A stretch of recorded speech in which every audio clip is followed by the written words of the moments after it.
In this video, I will be showing you the specific usage limits for NotebookLM Pro to help you decide which plan best fits your research needs.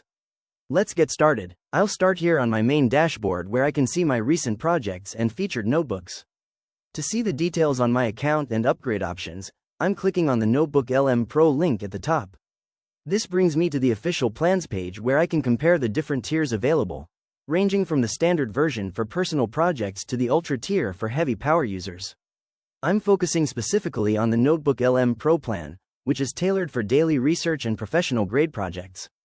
You'll notice right away that this plan offers 5 times more generations than the standard version. It also grants me higher access to Google's Gemini models and priority access to new features as they are released. One of the biggest perks is the source limit, as I can now add up to 300 sources per notebook. To get even more granular, I'm navigating over to the technical usage limits breakdown page. Here, I can see exactly how the expanded level access, which is what you get with Pro, compares to the other tiers. For notebooks, I have a limit of 500, and I can include up to 400 sources per notebook. My daily chat limit is significantly higher at 1,000 per day, and I have expanded limits for audio and video overviews, including the cinematic video overview features. As I scroll down through the table, you can see that the caps for reports, flashcards, and quizzes are much higher, often reaching 200 per day.